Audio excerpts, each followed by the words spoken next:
नमस्कार, जय हिंद। मैं हूं मयूर मोगरे और मैं हाजिर हूं आप सभी के सामने एक नया कोर्स लेकर जिसका नाम है इंटरनल सिक्योरिटी। अब देखिए, अगर हम यूपीएससी का जीएस पेपर 3 देखते हैं तो उसमें हमें बहुत सारे सब्जेक्ट्स देखने को मिलते हैं, जैसे कि इकोनॉमी, एनवायरमेंट, डिजास्टर मैनेजमेंट, और उसी के साथ हमें इंटरनल सिक्योरिटी जो है वो भी देखने को मिलता है। अब इंटरनल सिक्योरिटी अगर हम देखें तो एग्जाम परस्पेक्टिव से बहुत ज़्यादा इंपॉर्टेंट है। अब क्यों इंपॉर्टेंट है ये आपको आगे पता चलेगा जब हम देखेंगे कि इंटरनल सिक्योरिटी पर कितने क्वेश्चंस पूछे जा रहे हैं और कितने मार्क्स के पूछे जा रहे हैं। उसी के साथ साथ यहाँ पर हम देखेंगे इस कोर्स में हम क्या क्या पढ़ने वाले हैं, सिलेबस क्या रहने वाला है, उसी के साथ क्वेश्चंस, क्योंकि ट्रेंड के हिसाब से अगर हम पढ़ाई करते हैं तो ज़्यादा बेटर रहता है। तो ट्रेंड क्या रह रहा है उसी के हिसाब से हमें यहाँ पर पढ़ाई जो है वो करनी पड़ेगी। देन उसी के साथ साथ जो सिक्योरिटी है उसका एक ओवरव्यू हम देखेंगे और फिर देखेंगे ये जो कोर्स है ये आपको देखने को कहाँ पर मिलने वाला है। तो चलिए शुरू करते हैं। शुरू करने से पहले अगर आप मुझे फॉलो करना चाहते हो तो इंस्टाग्राम, टेलीग्राम, फेसबुक सभी जगहों पर फॉलो कर सकते हो। सभी जगहों पर आपको मयूर मोगरे सर्च करना है और फॉलो करना है। तो आइए सबसे पहले तो हम यहाँ पर मार्क डिस्ट्रीब्यूशन जो है उसको जान लेते हैं, क्योंकि किसी भी कोर्स को पढ़ने के लिए आपको कुछ चीजें ध्यान में रखना बहुत जरूरी है, जैसे कि उसका सिलेबस क्या है। सिलेबस आपको रट्टा रहना चाहिए। देन उसके बाद जो क्वेश्चंस है वो कितने पूछे जा रहे हैं और जो प्रीवियस ईयर क्वेश्चंस है उनका ट्रेंड किस तरीके से रहा है, क्योंकि ट्रेंड अगर आप फॉलो करोगे तो एक स्मार्ट स्टडी से हम जो आने वाले क्वेश्चंस है उनको सही ढंग से एनालाइज कर सकते हैं। तो ये चीजें अगर आपको पता है तो आप किसी भी कोर्स में एक्सेल कर सकते हो। तो यहाँ पर सबसे पहले हम इंटरनल सिक्योरिटी जो है उसका मार्क डिस्ट्रीब्यूशन देख लेते हैं 2013 से लेकर 2020 तक का। तो 2013 में अगर हम देखते हैं तो 5 क्वेश्चन हमें देखने को मिले थे। हर एक क्वेश्चन जो है वो 10 मार्क का था। तो ऐसे टोटल हमें 50 मार्क्स देखने को मिल रहे थे। देन उसके बाद 2014 अगर हम देखते हैं तो 4 क्वेश्चन 12.5 मार्क्स के, 50 मार्क। उसी के साथ साथ 15-16 अगर हम देखते हैं तो वही 4 क्वेश्चन आए थे 12.5 मार्क के, 50-50 मार्क जो है वो हमें देखने को मिल रहे थे। देन उसके बाद थोड़ा जो ट्रेंड है क्वेश्चन पूछने का वो यहाँ पर यूपीएससी के द्वारा चेंज किया गया। फिर उसमें हमें 2017 से लेकर 2020 तक का सेम ट्रेंड देखने को मिल रहा है। उसमें 2 क्वेश्चन आते हैं 10-10 मार्क के और 15 मार्क के 2 क्वेश्चन आते हैं। तो इसमें अगर आप देखोगे तो टोटल 50 मार्क्स हमें देखने को मिलता है। मतलब कंसिस्टेंटली 50 मार्क्स के जो क्वेश्चंस है वो आपको एग्जाम में देखने को मिल रहे हैं। तो आप समझ रहे हो कितना इंपॉर्टेंट है। काफी लिमिटेड सिलेबस है इतना कम पढ़ने के बाद, और कंसिस्टेंटली जो क्वेश्चंस अगर आप देखोगे घुमा फिरा कर उसी टाइप के पूछे जाते हैं। मतलब एक अगर आपने ढांचा बना लिया तो सही ढंग से आप पूरी प्रिपरेशन जो है वो कर सकते हो। एक ढांचा अगर आप क्रिएट कर लेते हो तो कैसा भी क्वेश्चन आपको आने दो आप उसका जवाब जो है वो दे पाओगे। मतलब फॉर एग्जाम्पल अगर साइबर सिक्योरिटी है तो साइबर सिक्योरिटी के जो सोल्यूशंस है वो तो सेम ही रहेंगे ना। अब उसमें अगर आप साइबर थ्रेट बोलो या फिर किसी भी साइबर थ्रेट को आप पकड़ लो, किसी भी साइबर थ्रेट पर अगर आपको क्वेश्चन आ गया तो उसके सॉल्यूशन जो है वो तो सेम ही रहने वाले हैं। नक्सलिज्म जो है उसके ऊपर सॉल्यूशन जो है एक बार अगर हमने सॉल्यूशन उसके तैयार कर लिए, सॉल्यूशन जो है वो तो वही रहने वाले हैं, है ना। यहाँ पर जरूरी क्या है, जरूरी है हमारे दिमाग के ढक्कन को खोलना, जिससे कि कम से कम मेहनत में ज्यादा से ज्यादा आउटपुट हम यहाँ पर निकाल सके। और यही इस कोर्स का मोटिव है कि आपको कम से कम जो मेहनत होती है उसमें ज्यादा से ज्यादा जो मार्क्स है वो गेन करने की कोशिश हम यहाँ पर करें। इसी को हम कहते हैं स्मार्ट वर्क। तो यहाँ पर मार्क डिस्ट्रीब्यूशन हमने समझ लिया। अब यहाँ पर हम जानते हैं सिलेबस। सिलेबस को डिकोड करने की कोशिश करते हैं। तो यहाँ पर देखिए कितना लिमिटेड सिलेबस है, कितना कम सिलेबस है। सबसे पहले तो हमें लिंकेजेस जो है between development and spread of extremism ये देखने को मिलता है। अब इस पर क्वेश्चंस किस तरीके से पूछे गए हैं वो भी हम देखेंगे, किस तरीके का ट्रेंड रहा है। Then role of external state and non state actors, ये जो है यहाँ पर इंटरनल सिक्योरिटी उसमें क्या चैलेंजेस है।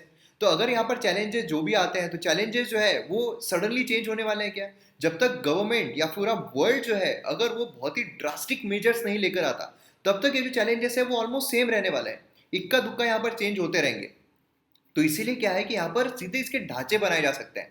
अगर हम ढांचे के थ्रू पढ़ाई करेंगे, उनको यहाँ पर याद कर लेंगे, उनको यहाँ पर अच्छी तरह समझ लेंगे, तो आप क्वेश्चन कैसा भी आने दो ना, ये सबसे स्कोरिंग चीज हमें देखने को मिलती है। मतलब समझ लीजिए मेरे हिसाब से अगर हम जीएस पेपर 3 देखते हैं तो उसमें disaster management plus internal security जो है ये दो जो यहाँ पर सब्जेक्ट है, ये जो 2 कोर्सेस है, ये आपको कम से कम मेहनत में ज्यादा से ज्यादा मार्क्स जो है वो दिला सकते हैं। और मैं आपको फिर से बता दूं मेंस में एक एक मार्क इंपॉर्टेंट होता है। आपने लिस्ट में अगर देखा हो तो एक ही मार्क पर कितने सारे स्टूडेंट्स होते हैं, है ना। इसलिए एक एक मार्क यहाँ पर जरूरी होता है, जैसे हर एक दोस्त जरूरी होता है, हर एक मार्क यहाँ पर जरूरी होता है। चैलेंजेस जो है internal security through communication network, role of media यहाँ पर क्या रहेगा, social networking sites, internal security challenges, ये सारी चीजों में। देन यहाँ पर साइबर सिक्योरिटी जो है उसका बेसिक्स यहाँ पर आपको पूछा जाता है। देन मनी लॉन्ड्रिंग से रिलेटेड चीजें, उसकी prevention, security challenges management border areas में, लिंकेजेस जो है क्राइम विद टेररिज्म, तो यहाँ पर टेररिज्म, नक्सलाइज, ये सारी चीज़ें बहुत इंपॉर्टेंट रहती है। वेरियस सिक्योरिटी फोर्सेस और एजेंसीज जो है और उनके मैंडेट, तो इस तरीके के क्वेश्चन जो है आपको यहाँ पर पूछे जाते हैं, जो आपको अच्छे तरीके से यहाँ पर पता रहना जरूरी है। अगर ये कॉन्सेप्चुअल तौर पर आप समझ जाओगे ना, तो आप समझ लो कि मार्क्स जो है वो तो आपके हाथ में है। फिर ये तो बिल्कुल आप छोड़ नहीं सकते हो, ये क्वेश्चंस को आप बिल्कुल नहीं छोड़ सकते हो। ठीक है, मतलब 2 10 10 मार्क के और उसी के साथ साथ 2 15 15 मार्क के क्वेश्चन जो है वो तो आपके श्योर शॉट आपके हाथ में है, अभी आपके हाथ में है। तो अब यहाँ पर हम जानते हैं कि यहाँ पर जो सिलेबस है हमारा, जो टॉपिक्स है उसमें सब टॉपिक्स हमें क्या क्या पढ़ने पड़ते हैं। तो यहाँ पर लिंकेजेस जो है between development and spread of extremism, उसमें हमें जो फैक्टर्स रिस्पॉन्सिबल एक्सट्रीमिज्म के लिए वो पढ़ना पड़ता है। जो स्टेप्स यहाँ पर लेने चाहिए जिससे कि एक्सट्रीमिज्म को हम रिड्यूस कर सके, वो फिर नक्सलिज्म जो है वो हमें पढ़ना पड़ता है। देन उसी के साथ साथ यहाँ पर जो external state and non state actors है, उनके चैलेंजेस जो इंटरनल सिक्योरिटी से लेकर वो हमें पढ़ने पड़ते हैं। उसमें हमें ये सारे थ्रेड जो है वो देखने पड़ेंगे, जैसे जम्मू एंड कश्मीर जो सेपरेटिज्म है, लेफ्ट विंग एक्सट्रीमिज्म है, देन नॉर्थ ईस्ट इंसर्जेंसी है, इस पर काफ़ी क्वेश्चन जो है वो पूछे जाते हैं। टेररिज्म जो है यहाँ पर बॉर्डर एरिया से लेकर राइट विंग टेररिज्म है ना, जो टेररिज्म है उसके स्प्रेड के रीजंस क्या है, स्टेट स्पॉन्सर्ड टेररिज्म किस तरीके का होता है। देन यहाँ पर जो चैलेंजेस है उसको टैकल करने के लिए security NIA, MAC, UAPA, Tada, तो ये सारी चीज़ों को हम यहाँ पर पढ़ना पड़ता है। देन उसके बाद अगर हम यहाँ पर कम्युनिकेशन नेटवर्क के थ्रू जो चैलेंजेस रहते हैं, तो वो अगर हम देखते हैं तो उसमें role of media, social networking site, उनके इंटरनल सिक्योरिटी के चैलेंजेस क्या क्या है, जो सोशल मीडिया उसको मैनेज करने के क्या क्या चैलेंजेस है ना। सोशल मीडिया अभी इतना बड़ा चैलेंज बन गया है कि उसके लिए सरकार को भी लॉज लाना पड़ रहा है।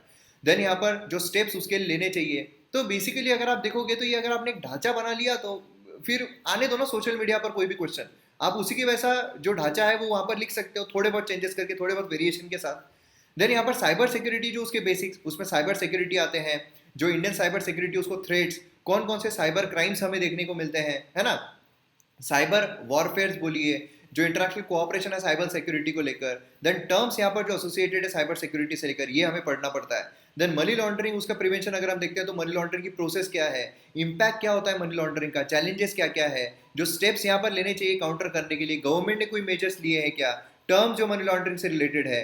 देन यहाँ पर सिक्योरिटी चैलेंजेस, उनके मैनेजमेंट जो है उसमें ये सारी चीज़ें हमें देखने को मिलती है ना। यहाँ पर लैंड बाउंड्री डिस्प्यूट नेबर के साथ, देन यहाँ पर जो बॉर्डर सिक्योरिटी उसको मैनेज करने के जो चैलेंजेस आते हैं, जो इंडिया की पॉलिसी रही है बॉर्डर सिक्योरिटी से रिलेटेड। देन यहाँ पर क्राइम एंड टेररिज्म अगर हम देखते हैं तो उसमें ऑर्गेनाइज्ड क्राइम, उसके टाइप कौन कौन से होते हैं, चैलेंजेस जो यहाँ पर ऑर्गेनाइज्ड क्राइम को फेस करने में चैलेंजेस आते हैं। देन इंडियन कॉन्टेक्स्ट में अगर हम देखते हैं तो टेररिज्म जो है वो सारी चीज़ें हमको पढ़ना पड़ता है। Then various security forces agency अगर हम देखते हैं, उसमें CAPF, central paramilitary forces, security agencies, ये सभी एजेंसीज को हम यहाँ पर पढ़ना पड़ता है। तो इस तरीके से हमारा सिलेबस जो है वो कंप्लीट हो जाता है। तो काफ़ी छोटा है, क्रिस्प है और काफ़ी पॉइंट वाइज हमें यहाँ पर सिलेबस देखने को मिलता है। मतलब इसके बाहर हमें कुछ भी पढ़ने की जरूरत नहीं होती है। इतना अगर हम पढ़ लेंगे तो हमारे 50 मार्क जो है श्योर शॉट कन्फर्म रहते हैं। अब यहाँ पर हम थोड़े प्रीवियस ईयर क्वेश्चन जो है वो देख लेते हैं सिलेबस वाइज। तो यहाँ पर linkages between development and spread of extremism जो है उसमें किस तरह क्वेश्चन जो है वो पूछे गए हैं। यहाँ पर आप देख सकते हो कि north eastern region India has been infested with insurgency for a few long time, analyse the major reasons for survival of armed insurgency in this region. तो यहाँ पर बेसिकली आपको नॉर्थ ईस्टर्न रीजन जो है उसमें जो इंसर्जेंसी होती है उस पर यहाँ पर क्वेश्चन पूछा गया है। अब देखिए इसमें चैलेंजेस जो है वो सेम रहेंगे, है ना। अब यहाँ पर आपको घुमा फिरा करके ये पूछा गया, नॉर्थ ईस्ट में जो इंसर्जेंसी है वो बहुत ज़्यादा बढ़ गई है, आप कोई पर्टिकुलर कंट्री को लेकर ये सारी चीज़ें जो है वो एक्सप्लेन करो, तो इसमें चैलेंजेस कौन कौन से, उसके मेजर्स क्या हो सकते हैं। तो ये जो चीज़ें हैं इसमें चैलेंजेस, उसके सोल्यूशंस ऑलमोस्ट यहाँ पर सेम रहेंगे, थोड़े वेरिएशन के साथ। देन यहाँ पर अगर हम बात करते हैं लेफ्ट विंग एक्सट्रीमिज्म, तो ये यहाँ पर बात की गई है। तो लेफ्ट विंग एक्सट्रीमिज्म आ गया, इसके बारे में हम एक सही ढंग से अगर पढ़ लेते हैं तो फिर वही चीज़ जो है हमें यहाँ पर अलग अलग सिनारियों में उठा उठा कर उसको रखना है।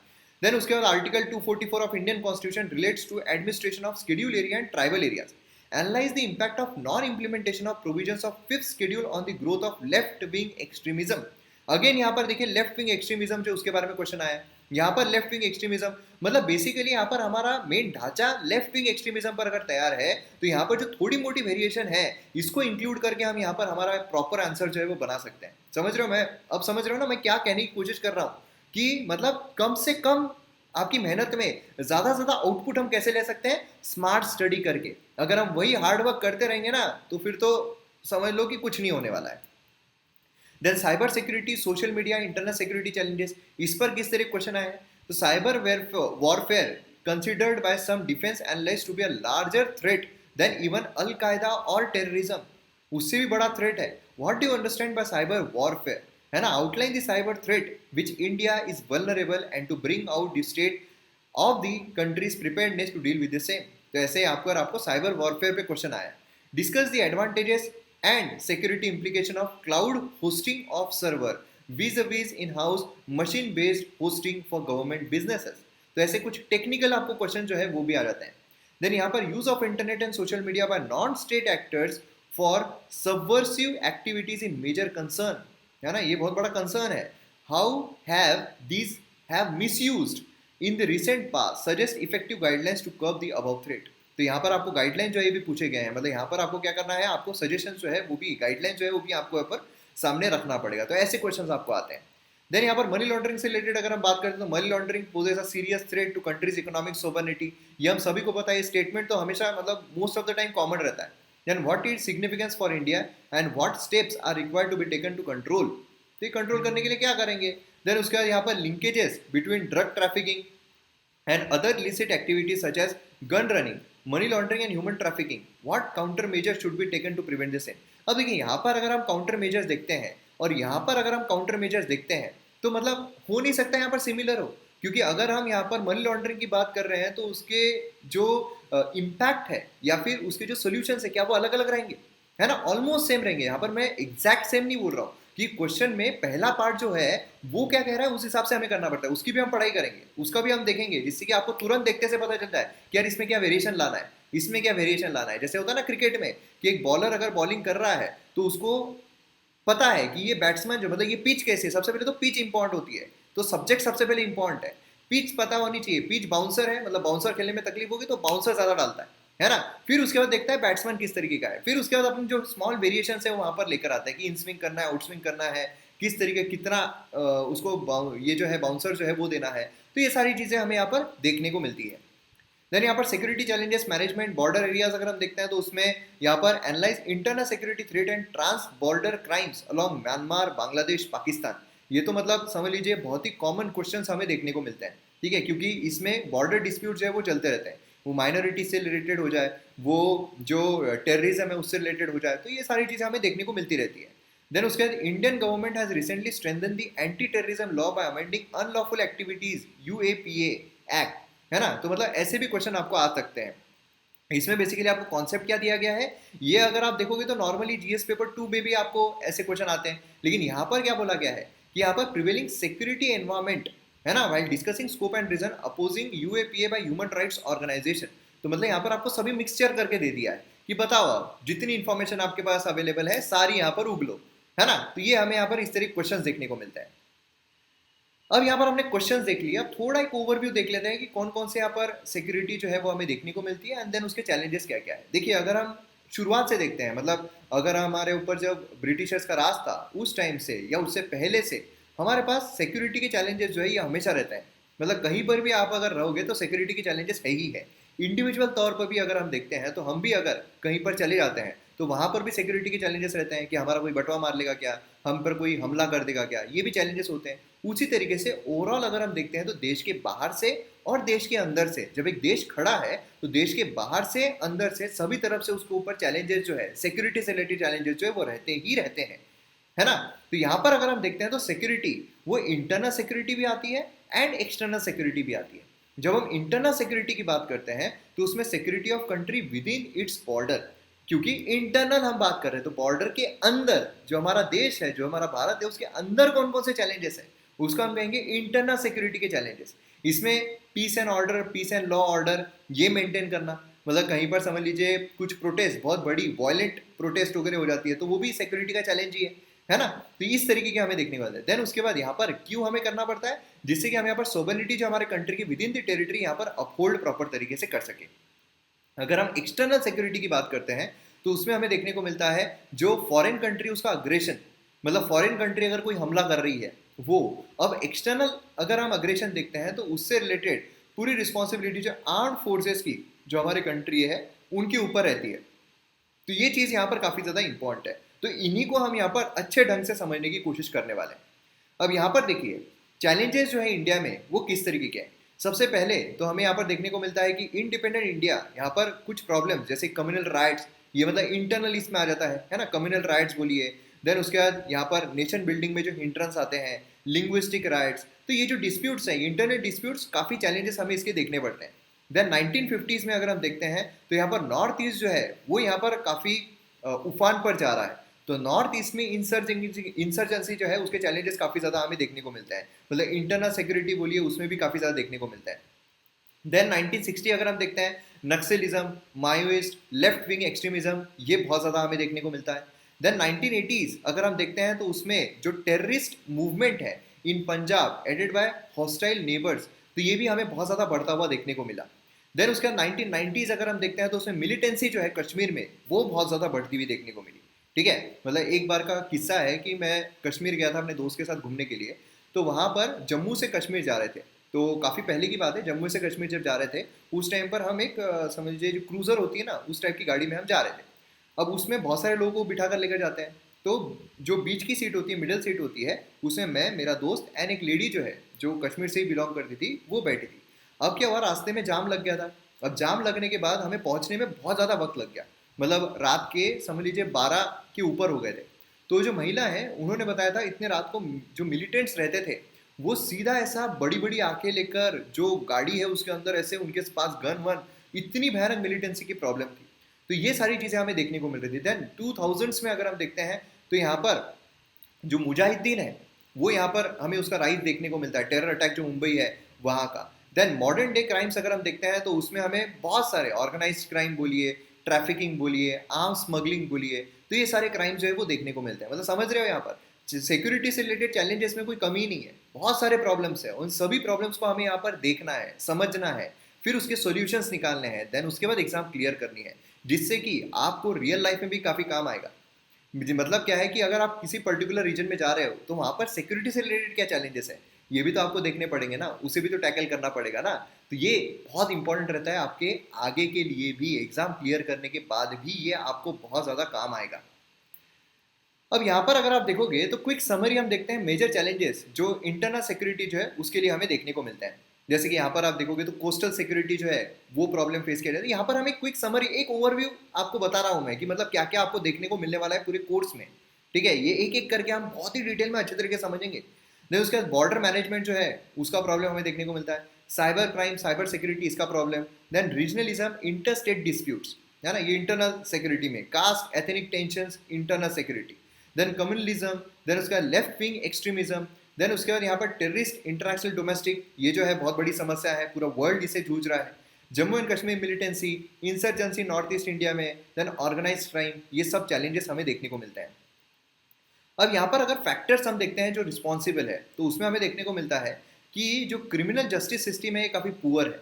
ठीक है, ये तो समझ लीजिए कुछ ही फैक्टर हम देख रहे हैं, पर्टिकुलर इसके अलग अलग फैक्टर्स होते हैं, लेकिन ओवरऑल अगर हम देखते हैं क्यों इतना यहाँ पर सिक्योरिटी के चैलेंजेस जो है वो बढ़ते जाते हैं, तो उसका ये है कि सबसे पहले तो हमारा जस्टिस सिस्टम जो है पुअर हमें देखने को मिलता है, लार्ज स्केल करप्शन, जिसकी वजह से क्या है कि क्रिमिनल जो है वो बहुत ज़्यादा निकल कर आते हैं, उभर कर आते हैं और वो फंसते भी नहीं है, पकड़े नहीं जाते हैं, है ना। उसी के साथ साथ जो पॉलिटिक्स है वो हर जगह हमें देखने को मिलता है, एडमिनिस्ट्रेशन में भी देखने को मिलता है, जो बॉर्डर्स है वो काफ़ी पोरस है, खासकर अगर हम म्यांमार की बॉर्डर देखते हैं, म्यांमार और इंडिया की बॉर्डर देखते हैं, ऐसे तो कई सारी है लेकिन एग्जाम्पल दे रहा हूँ, म्यांमार इंडिया की बॉर्डर देखते हैं तो काफ़ी पोरस हमें देखने को मिलती है, मतलब वहाँ पर ना ही कोई अच्छे फेंसिंग वेंसिंग देखने को मिल रही है। इनफैक्ट वहाँ पर अगर आप देखोगे तो कई हज़ार लोग जो बॉर्डर है उसके 10 किलोमीटर के अंदर हमें देखने को मिलते हैं। इवन यहाँ पर जो 16 किलोमीटर अंदर, मतलब जो म्यांमार के लोग हैं वो इंडिया के 16 किलोमीटर अंदर, इंडिया के जो लोग हैं वो म्यांमार के 16 किलोमीटर अंदर तक वहाँ पर कोई उनको रोक टोक भी नहीं। तो इस तरीके की चीज़ें जो है पूरा हमें बॉर्डर जो है वो देखने को मिलता है, जिसकी वजह से क्या होता है कि काफ़ी कॉम्प्लिकेशंस और बढ़ जाते हैं। देन उसके बाद यहाँ पर अगर हम देखते हैं तो पॉलिटिक्स जो है, पॉलिटिक्स बेस्ड यहाँ पर लिंग्विस्टिक बेसिस पर, जिसकी वजह से क्या होता है एक सेपरेटिज्म तैयार हो जाता है ना, एक एक कोई पॉलिटिक्स जो है वो एक एक जो पर्टिकुलर टॉपिक है उसको लेकर करने लग जाता है, जिसकी वजह से क्या होता है ग्रुप जो है ग्रुपिज्म फॉर्म हो जाता है। देन अनफ्रेंडली नेबर्स, ये एक बहुत बड़ी समस्या है यहाँ पर, कास्ट अवेयरनेस, कास्ट टेंशन ये बहुत ज़्यादा है, पोवर्टी, गरीबी, गरीबी जो है ये भी एक बहुत बड़ी समस्या आती है, अनएम्प्लॉयमेंट, क्या करेंगे तो जो फालतू की चीज़ें होती है उसी में जाएंगे। देन इनइक्विटेबल ग्रोथ हमें देखने को मिलती है, जो गैप है हैव एंड हैव नॉट उसमें काफी बढ़ रहा है, फेलियर जो है एडमिनिस्ट्रेटिव फ्रंट का, देन यहाँ पर कम्युनल डिवाइड जो है वो काफी ज्यादा बढ़ रहा है। तो ये कुछ फैक्टर्स है जो रिस्पॉन्सिबल है हमारे यहाँ पर, जो सिक्योरिटी से रिलेटेड चैलेंजेस है वो जो इतने हमें देखने को मिल रहे हैं।